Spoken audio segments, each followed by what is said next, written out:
محنت نہیں کی اور حرام کمائی سے کمایا. سوچئے یہ ایک کرتا 100 روپے کا مل رہا ہے اور کرتا پہن کر ہمیں نماز پڑھنا عید کی 99 روپیہ 99 روپیز 99 روپے ہم نے محنت سے کمائے ہیں, رکشہ چلا کے کمائے ہیں, ٹوٹو چلا کے, ای رکشہ چلا کے ہم نے کمایا ہے.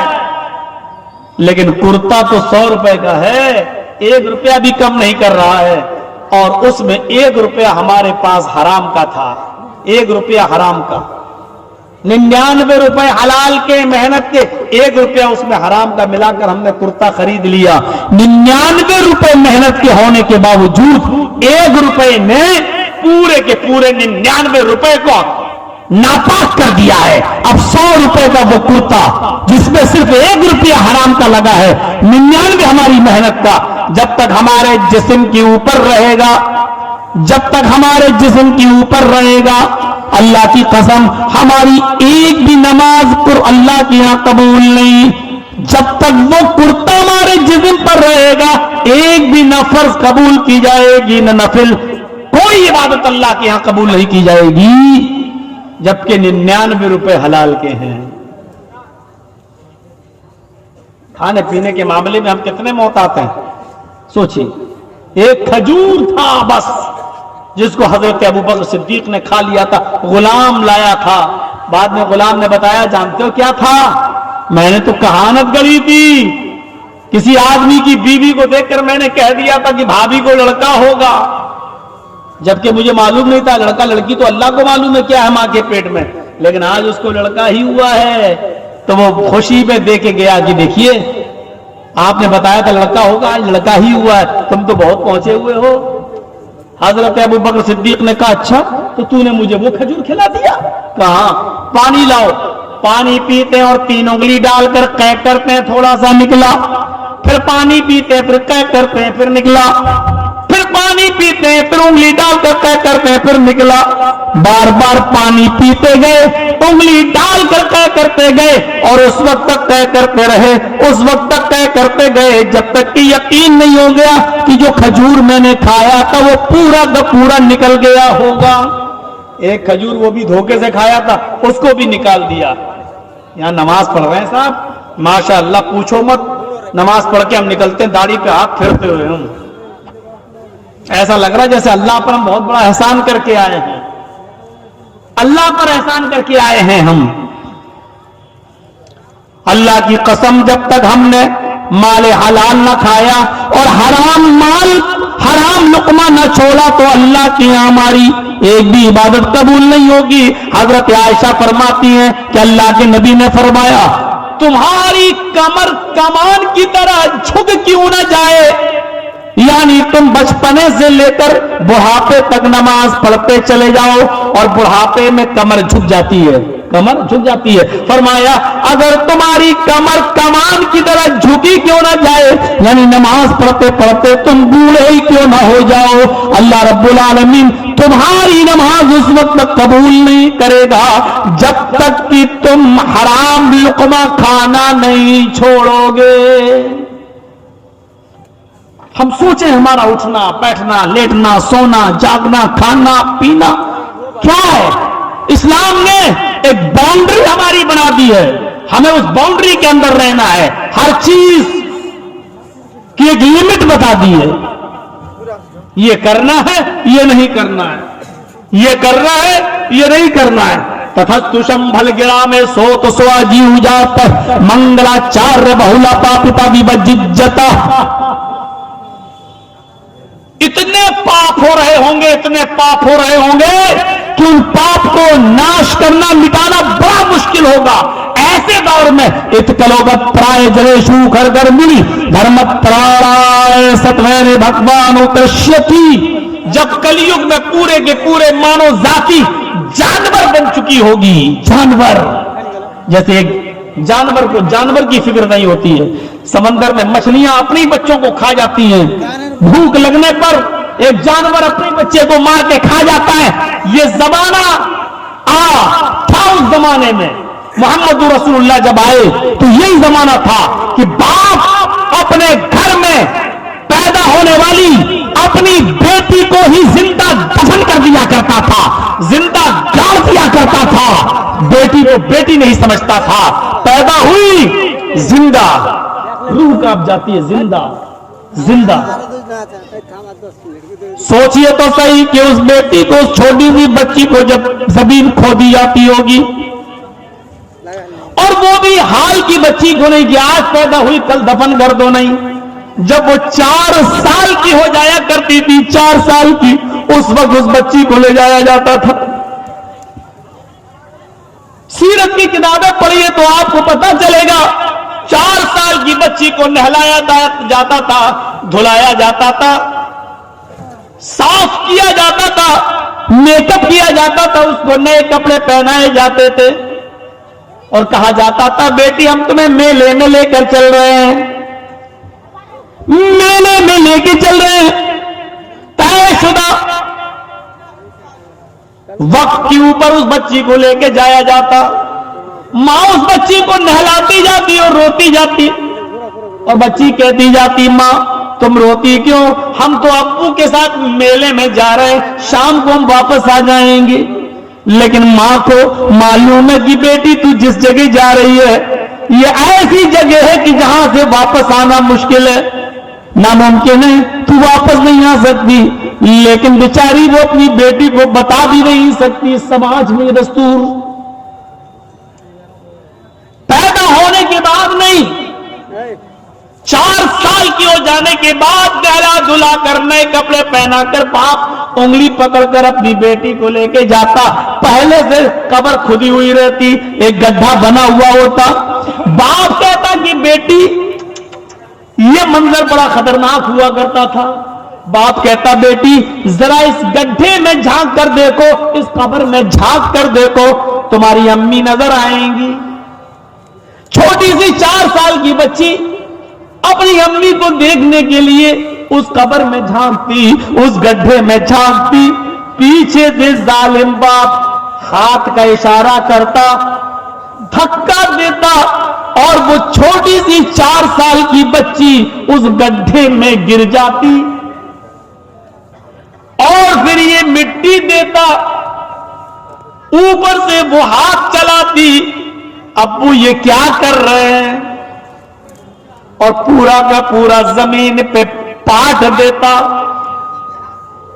آخری آواز تک رکتا کہ کہیں زندہ تو نہیں ہے، اور جب اس کی آخری چیخ بھی نکل جاتی، بند ہو جاتی، آواز نہیں آتی، تب وہ وہاں سے چلتا اور آ کر سماج میں، سوسائٹی میں، محلے میں، گاؤں میں آ کر فخر کے ساتھ بیان کرتا آج میں نے اپنی بیٹی کو زندہ دفن کر دیا.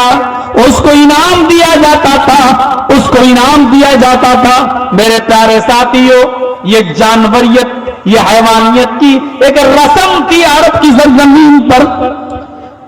جوا تو اتنا کھیلا جاتا تھا کہ جوئے کے اندر لوگ جب رقم ہار جاتے تھے تو مکان لگا دیا جاتا تھا، مکان جوئے میں ہار جاتے تھے تو وہ بیوی جوئے میں لگا دیا کرتا تھا، اور جب بیوی بھی جوئے میں ہار جاتا تو وہ اپنی جوان بیٹی جوئے میں لگا دیتا.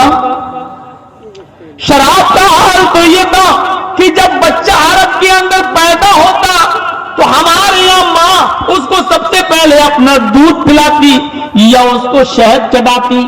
ہمارے یہاں کا دستور یہ ہے کہ ماں اپنے بچے کو یا تو شہد چٹا دیتی یا اپنا دودھ پلاتی. لیکن عرب کے اندر جب بچہ پیدا ہوتا تو اس کے حلق میں سب سے پہلے شراب کی قطرے ڈالے جاتے، شراب کی بوندیں ڈالی جاتی.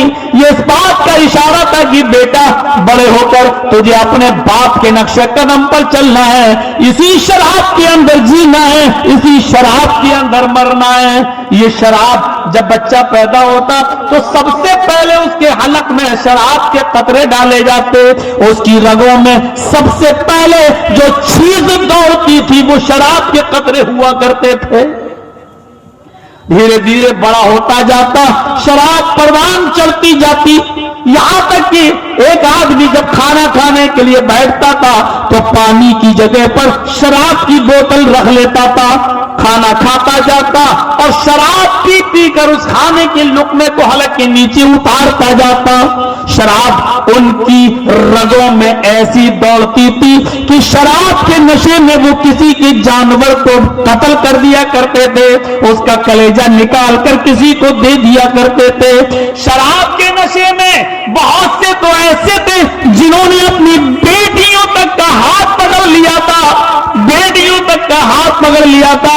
شراب کی حرمت کا اعلان کے بعد ان کو بتایا گیا کہ دیکھیے, انہوں نے کہا ہم ہی تھے جنہوں نے شراب کے نشے میں اپنی بیٹی کا ہاتھ پکڑ لیا تھا اور ہم اس کو کمرے میں لے جانے لگے, بیوی اور بیٹی میں انتر ہی نہیں کر پائے.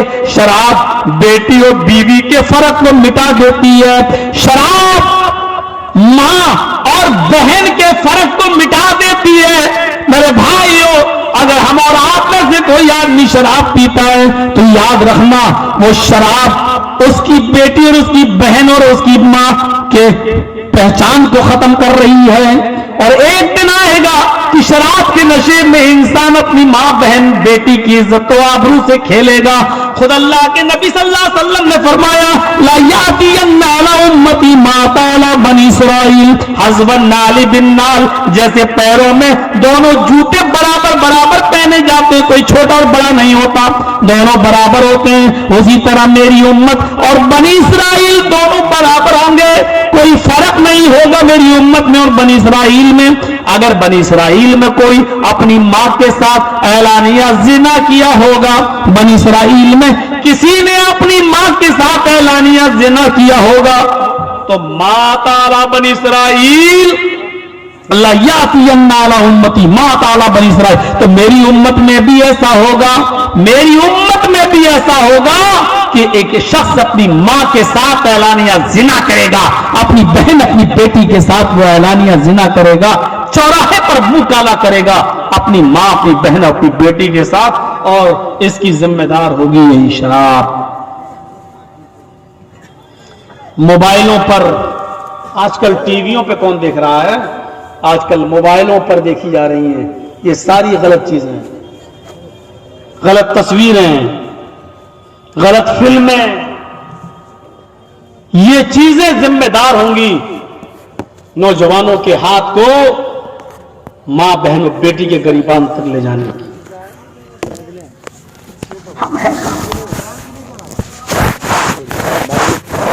بحقی پڑھیے اور سورن دارمی کا منظر دیکھیے. ایک صحابی اللہ کے نبی کے پاس آتی ہیں اور کہتی ہیں اللہ کے نبی میں مسجد میں نماز کے لیے جاتی ہوں, آپ نے کہا جا سکتی ہو. اس نے کہا میں چادر یعنی برقع, اس زمانے میں برقع نہیں لمبی چادر ہوا کرتی تھی, میں چادر ذرا لمبی پہنتی ہوں. آپ نے کہا ٹھیک کرتی ہو. اس نے کہا کہ زمین سے رگڑتی ہوئی ہماری چادر جاتی ہے. آپ نے کہا چادر اتنی نیچی ہونی چاہیے. اس نے کہا اللہ کے نبی کبھی کبھی بیچ سڑک پر گندگی پڑی ہوتی ہے, لیٹرین پڑی ہوتی ہے, ناپاکی پڑی ہوتی ہے, اگر دائیں اور بائیں مرد بیٹھے ہوں, میرے دائیں بھی مرد اور بائیں بھی مرد بیٹھے ہوں, تو میں دائیں سے نہیں گزر سکتی بائیں سے بھی نہیں, کیونکہ دونوں سائیڈ میں مرد بیٹھے ہوئے ہیں, بیچ میں گندگی پڑی ہوئی ہے, تو کیا میں اپنی چادر کو تھوڑا سا اوپر کر لوں؟ ہوتا نا جیسے راستے میں کیچڑ پڑی ہوئی ہے تو ہم اور آپ تھوڑا سا لنگی اوپر کرتے ہیں اور آگے بڑھ جاتے ہیں, کرتے ہی ہیں. ہماری ماں بہنیں تھوڑا سا ساڑی اوپر کی اور آگے بڑھ گئی تاکہ بھیگ نہ جائے. تو اس عورت نے, اس صحابیہ نے کہا اے اللہ کے نبی راستے میں گندگی پڑی ہے, دائیں بائیں مرد بیٹھے ہوئے ہیں, تو کیا میں تھوڑی سی چادر اوپر کر کے گندگی کو کراس کر لیں, گندگی کو پھاند جائیں اور پھر چادر نیچی کر سکتی ہوں؟ آپ نے کہا نہیں. بڑا آسان ہے, جلسوں میں جلیبی خریدتی پھر رہی ہیں اور چوڑیاں خرید رہی ہیں اور سڑکوں پر ہم اور آپ گھوم رہے ہیں. مجھے یاد نہیں پہلے میں نے مثال دی تھی یا نہیں دی تھی پچھلے جلسے میں. آج کا منظر تو ایسا لگ رہا تھا کہ جہاں لڑکیوں کی بھیڑ ہے دکان پہ اس سے 10 گنا لڑکے. اچھا ایسا نہیں لگ رہا ہے آپ کو جیسے ایک کتیا کے پیچھے 10 کتے لگے ہوئے ہوں؟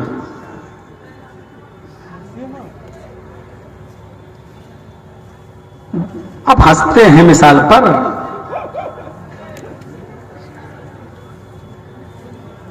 حیا تو ہم میں اور آپ میں جب رہ نہیں گئی تو قرآن بھی تو جانوروں کی مثال دیتا ہے. اولئک کالانعام بل ھم اضل. یہ چوپایوں کی طرح ہے بلکہ ان سے بھی زیادہ گئے گزرے. کیا قرآن نے چوپایوں کی طرح ہمیں نہیں کہا ہے؟ کیا اللہ تعالیٰ نے چوپایوں کی مثال انسانوں کی مثال چوپایوں سے نہیں دی؟ اولئک کالانعام یہ چوپایوں کی طرح ہے بلکہ ان سے بھی زیادہ گئے گزرے. تو چوپایوں میں تو کتا بھی آتا ہے اور ظاہر ہے اس میں سور بھی آتا ہے. وہ کوئی اور ہوں گے جو کہتے ہوں گے سور مت کہو، سور کہنے سے 40 دن زبان گندی رہتی. تمہارے باپ کا فتویٰ ہوگا. نہیں مانتا ایسے فتوے کو. ایسے فتوے ملا مولویوں کے میرے پیروں کے جوتے کے نیچے. ارے سور کو سور نہیں کہو گے تو کیا کہو گے پی آئی جی صاحب؟ کتے کو کتا نہیں کہو گے تو کیا کہو گے ڈی او جی صاحب؟ ارے سور ہے تو ہے. قرآن مثال دے رہا ہے اولئک کالانعام یہ چوپایوں کی طرح ہے بلکہ ان سے بھی زیادہ گئے گزرے. چوپایوں میں سور بھی شامل ہے اور کتا بھی شامل ہے. اگر ہم نے یہ کہہ دیا کہ ایسا لگ رہا ہے جیسے ایک کتیا کے پیچھے 10 کتے تو آپ کو برا لگتا ہے؟ برا ہی لگتا ہے تو گھوم کیوں رہے ہو؟ یہی ذمہ داری ہوگی، یہی چیزیں ذمہ دار بنیں گی. اللہ کے نبی کہتے ہیں نہیں تم چادر اوپر نہیں کر سکتی ہو. اس عورت نے کہا پھر کیا کروں؟ اللہ کے نبی کہتے ہیں چادر کو نیچے ہی رہنے دے اور گندگی کے اوپر سے نکل جا. اس نے کہا اللہ کے رسول کیا میری چادر میں لیٹرین نہیں لگ جائے گی، گندگی نہیں لگے گی؟ آپ نے کہا بالکل لگ جائے گی. کہا اللہ کے نبی میں مسجد میں اسی چادر کو اوڑھ کر نماز پڑھتی ہوں، جب اس میں گندگی لگ جائے گی تو میں نماز کیسے پڑھوں گی؟ میں مسجد میں بھی جانے کے بعد چادر نہیں اتارتی ہوں. جب ہم اس گندگی کو کراس کریں گے اور اس میں گندگی لگ جائے گی تو پھر میں اس چادر کو اوڑھ کر نماز کیسے پڑھوں گی؟ اللہ کے نبی فرماتے ہیں کہ تم اس چادر کو اوڑھ کر نماز پڑھ لینا، تمہاری نماز ہو جائے گی. کہا اللہ کے نبی گندگی لگی رہے گی پھر کیسے ہوگی؟ فرمایا نہیں اس میں گندگی نہیں لگی رہے گی، کیونکہ جب تم اس چادر کے اوپر سے گزرو گی، اس گندگی کے اوپر سے گزرو گی تو چادر میں گندگی ضرور لگے گی. اس وقت چادر تمہاری گندگی سے گندی ہو جائے گی، لیکن جب تم آگے بڑھو گی اس گندگی کو کراس کر کے جب آگے بڑھو گی تو زمین پر پڑی ہوئی پاک مٹی سے تمہاری چادر رگڑ رگڑ جب رگڑ کھائے گی تو رگڑ رگڑ کر چلنے کی وجہ سے وہ مٹی اس گندگی کو پاک کر دے گی، تمہاری چادر کو پاک کر دے گی. زمین پر پڑی ہوئی پاک مٹی سے تمہاری چادر پاک ہو جائے گی. تھوڑی سی چادر اوپر کرنے کی بھی اجازت نہیں دی. کیسی ہماری ہمتیں ہیں اور ہمارے کلیجے کو سلام.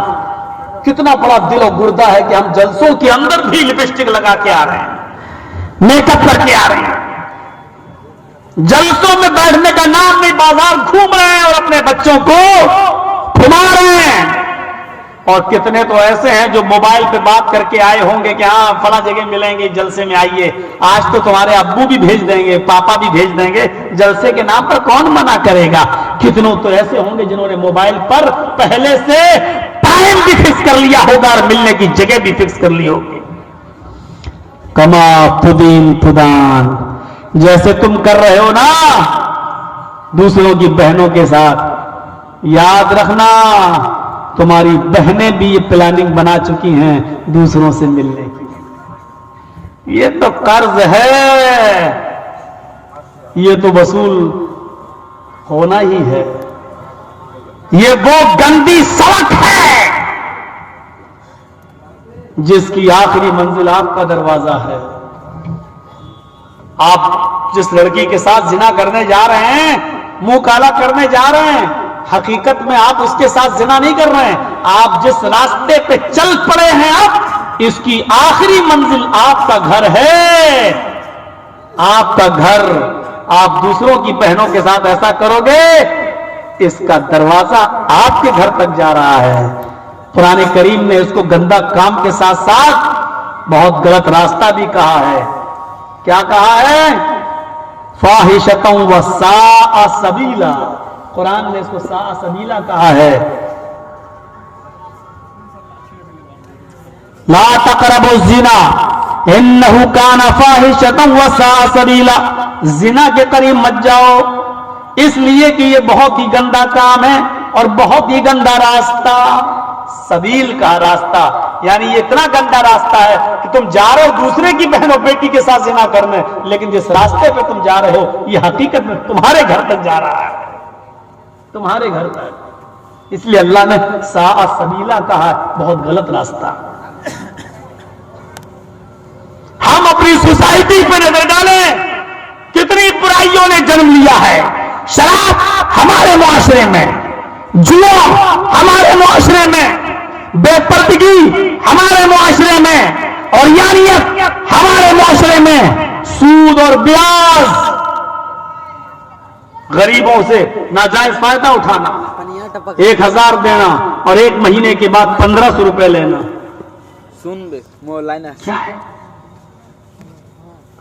الربا اثنان وسبعون بابا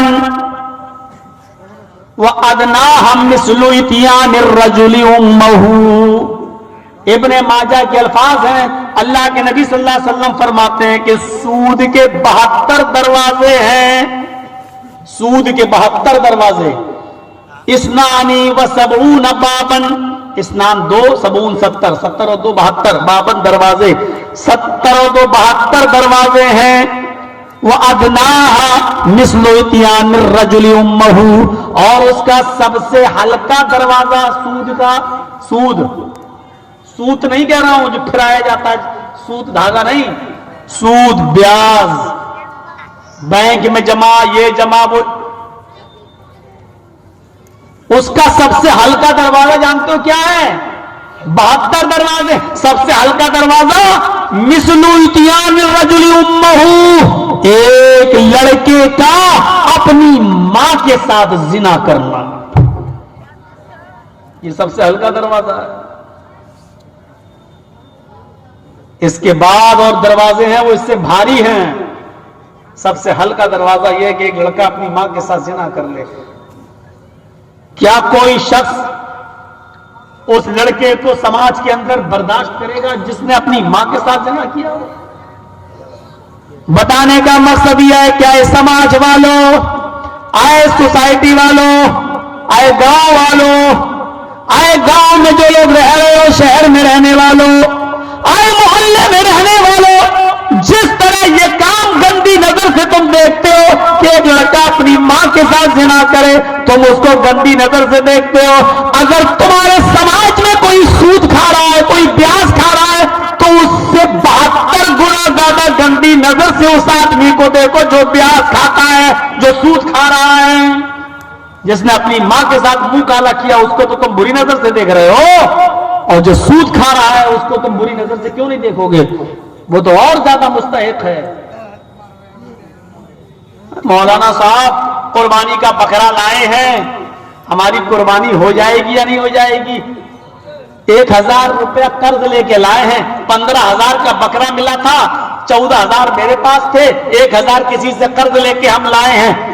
یقیناً قرض دینے کی نیت ہے آپ کی، اور آپ نے جو وعدہ کیا ہے اس پر آپ قرض دے سکتے ہیں، تو آپ کی قربانی ہو جائے گی، جائز ہے.